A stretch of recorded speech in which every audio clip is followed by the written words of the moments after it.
everybody! I'm here today to explain what Aperture is. This will be a photography basics video, and it will specifically be a DSLR camera tutorial because Aperture is very much so something that you should be understanding of when you are using a DSLR camera like this one right here.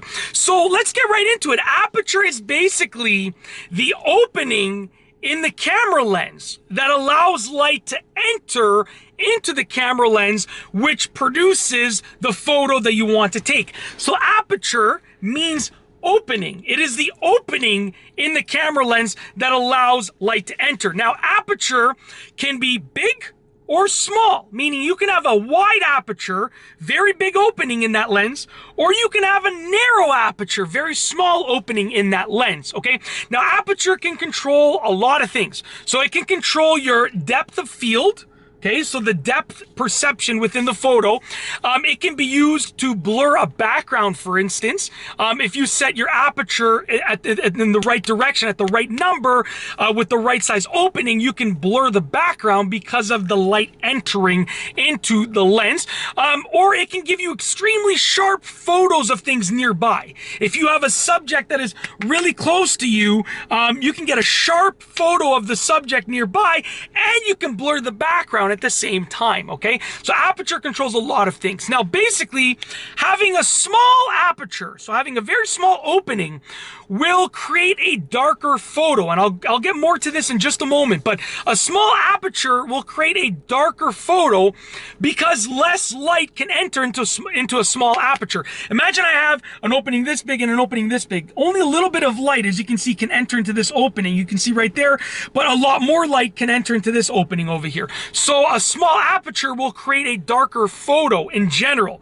If you take two identical photos, literally like the same photo, the same time, the same everything, one has a small aperture and one has a large aperture, the small aperture will create a darker photo and the large aperture will create a lighter photo because more light enters.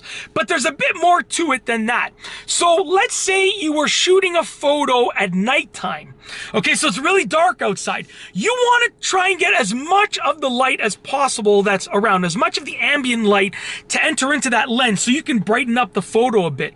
So if you're shooting at nighttime or in a very dark environment, you want to use a large aperture, simply because you want a lot of light to enter into that lens. On the other hand, if you are shooting photos in a very bright environment, like a nice super sunny day outside in the environment, the sun is shining down, then you want to shoot photos in a small aperture because it's already bright out. If you shoot in a big aperture, you're gonna get a super bright photo that you don't want, overly bright, okay? So you want to use a small aperture if you're in a bright environment because you only want a little bit of that available light to enter into the lens to give you a nice balanced photo. I mean, and that's basically it. You have to choose the aperture that works for what you want. Do you want a blurred background? Do you want a subject that's nearby in focus? Do you want the subject that's far away in focus? You want to blur the subject in front of you and focus sharply on the background. Aperture controls that. It's literally as simple as that. That is Aperture explained. If you like this video, please be sure to give it a thumbs up. Let me know what you think down below as a comment. And of course, be sure to subscribe for more great videos just like this one. And that's all I have for you today. Thanks for watching.